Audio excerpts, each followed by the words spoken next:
Tokyo, and in Tokyo he suggested that Japan could shoot down missiles fired by North Korea once it completes the purchase of US military equipment.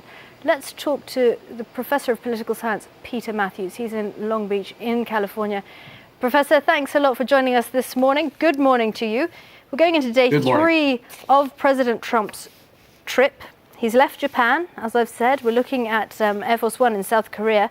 What's the general consensus at the moment, do you think? Oh, there he is.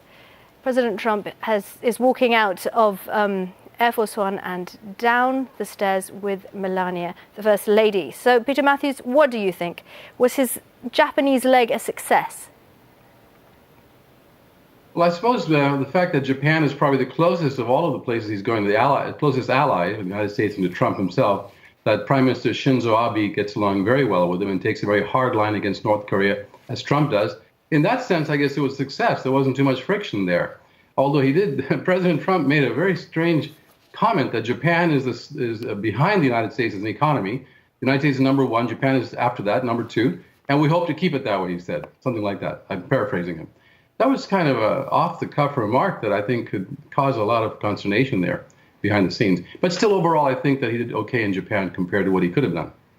Okay, you said he had a good reception in Japan. What do you think is going to happen in South Korea? He's just landed. What sort of a reception do you think he will receive? It's going to be quite a bit different. In fact, there are going to be quite a few protesters there South Korean protesters are out there saying that President Trump needs to be much more calm, collected, and more diplomatic and negotiate with North Korea and not say things that are provocative that could start a war between the two countries. And there'll be some counter-protesters who actually support Trump as well in South Korea. So a divided nation. And also the president of South Korea, Mr. Moon, is much different than Prime Minister Abe, because Mr. Moon believes originally got elected with a sunshine-type policy, which means a more openness toward North Korea, more diplomatic relationships, thaw, and bringing in better negotiations. He ran on that platform and he won. But then when Trump came in and started taking the hard line on North Korea and provoking a lot of things with his statements and not really trying to work on negotiations and coming up with the fire and fury comments, then the South Korean president started shifting some of his outward statements to be more in line with Trump. But overall, I think he believes that negotiations are absolutely important, and South Korea must have a say in what happens in that part of the world. Right now, South Korea does not seem to have a say in it. Well, so that's a conundrum. Well, let's talk about his tone, because when he was in Japan, he obviously addressed this. This is the issue, really, of the trip, isn't it? This North Korea nuclear issue. He said that he refused to rule out eventual military action against the North and exhorted the dictator Kim Jong-un to stop the weapons testing. And then he said, quote, "We will not stand for that.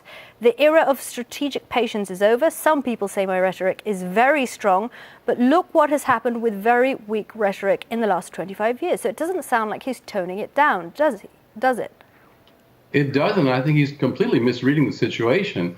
He should look at why North Korea has been saber-rattling like it has and also built those nuclear weapons as fast as it has and tested missiles.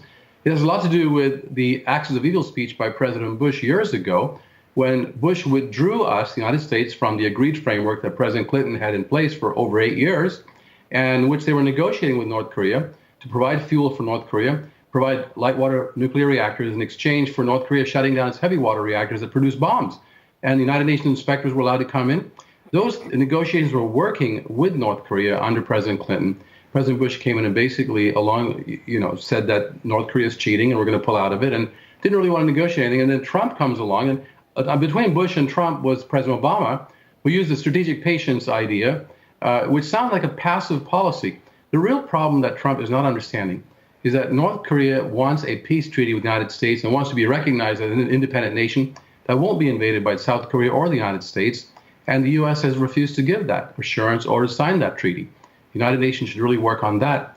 And I think Trump is misreading everything and saying the more saber-rattling Trump does, and the more warlike he becomes or aggressive in his words, then North Korea takes off and does other things that are more provocative, like more missile tests. This has got to stop, because war could start through miscalculation. That's how World War I began, actually. In this case, it's nuclear war, possibly. Well, Peter, you say that this has to stop. If we look at the rhetoric, in Japan from the president, it was strong rhetoric. The era of strategic patience is over. He's in Seoul in South Korea now. He's going to go to an airbase. He's going to meet with US troops who are in effect on the front line. Do you think he's going to tone it down in Seoul today?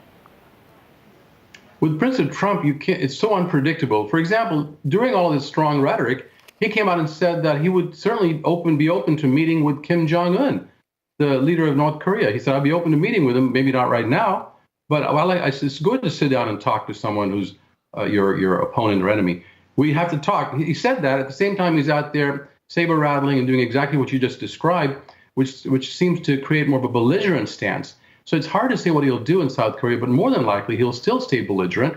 I hope not, because this is going nowhere if it keeps going that way. In fact, it's going to a very dangerous place. And even the South Koreans and their leaders are very concerned about this and would like him to recalibrate and take a much more diplomatic approach and work things out, at least tone the rhetoric down, and then take one step that would be the confidence building measure. Say to North Korea, look, we'll hold off on our South Korean and American military maneuvers for this year, or maybe for the next 6 months. In exchange, you go ahead and agree to stop testing your nuclear weapons, and we'll go from there. This is something that Trump could offer. He could offer to immediately sign a peace treaty with North Korea, or say we work toward that right away, we're committed toward it, and those things would help a lot. So you and I and the rest of the world is hoping against hope that Trump will change his ways. Otherwise, we are headed to, it looks like a possible disaster. It's very dangerous. Well, that's what we expect from Donald Trump in the next couple of days.